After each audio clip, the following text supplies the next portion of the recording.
virtual simulacra of hacking in a way that impedes on progress that would normally be occurring, right? So that's, you know, kind of fundamental of all video games. You're playing games because you're not doing things that matter is like a fun, it's like something, which is literally bullshit. So let's get into that. So, games.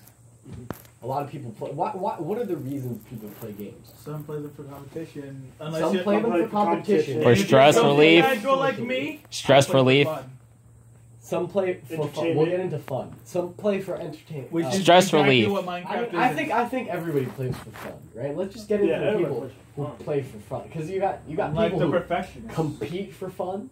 You got people who perfect things for. You got people who hone their skills. Unless you're playing People who play for stress relief. It's very important to have that clearly distinguished from competing for fun, because perfectionists don't always compete, and competitors don't always perfect, right? Okay. And you got people who play games socially, like, you know. Wait, what does this You have got to you do and with Tyler and Aaron playing Neverwinter. What does this have to do with Minecraft being one of the worst games ever? Well, to call Minecraft the worst game, first you have to understand Minecraft, then you have to understand worst, then you have to understand is. I said one of. Okay. Well, you have to understand. Or if you want to be it. Well, I mean, yeah, but when you call something the worst, you're fundamentally linking it on an arbitrary scale to the ideal worst. So you have to have at least a perception of that before you can proceed. Okay. Right. And then you have to have a perception of game. And I think we all have a perception of worst, fundamentally latent, right? Because, you know, we can all tell what is a shit game. And even if we don't have consciously realized negative ideals, they still exist. Like, let's be fucking honest. We would all know the worst game in eternity when we saw it. Even though we like to pretend we do. Even though everybody likes to pretend they've seen the worst game. They haven't. It's like, you know, seeing the worst person. Everybody likes to think Hitler was the worst guy. Whatever. So, now we need to understand game. The understanding game is probably, I think, the hardest one, because games are incredibly complicated. Right. Hopefully I've answered your question. Where was I? Games are incredibly complicated. Yes. Competers, perfectors, Casuals. Stress relievers. Stress reliever. That's interesting.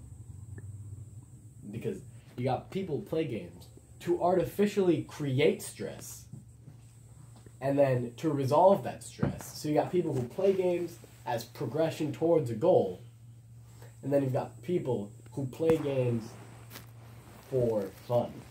Well, what does that mean? Why are they playing games if not to progress towards it? Because even the most simple games have what, you know, I talked earlier about narrative frameworks. Even the simplest games have a narrative framework. Like, you've always got an objective. Like, games are fundamentally things to do. Yeah?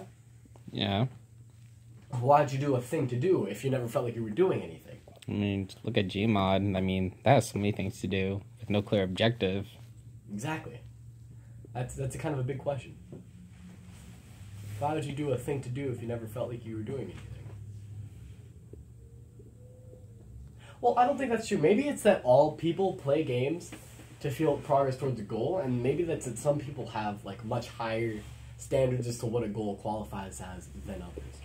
And I think that's because, like, some people, I think you'll see that if you, like, look at the people who are who are really, really into competitive games, they don't, I don't want to, like, be rude about this. They don't have as hard goals in other parts of their lives, right? Like, I'm not educated at all, so I don't know how to fucking explain it. Right. People who play competitive games a lot are in it to maybe get a competition that they're not getting in other parts of their lives, whereas people who play games for fun often are, like, professional, or, like, people who have jobs and families and shit to fucking do, and they don't need the fucking added stress. But I think it's, you know, say people, I don't need the stress. Well, it's just the opposite. People who play competitive games, maybe they do need the stress, right? So you've got the dynamic of stress inducing happiness, yeah? And how at least it's fundamental, how happiness itself is predicated on conflict, yeah? Yeah?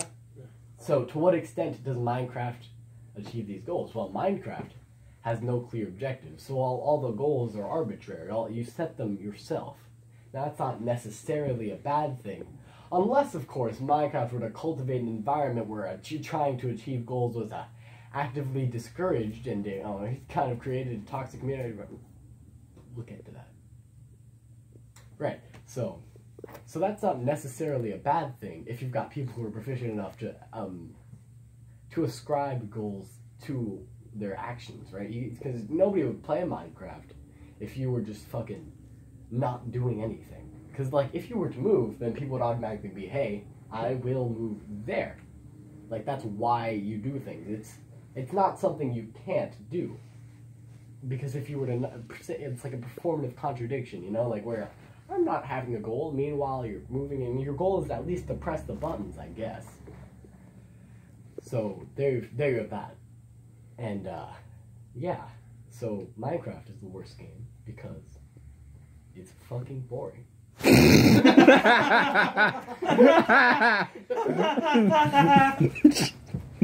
Wow. Now explaining on Minecraft is amazing. No. Stand you, man.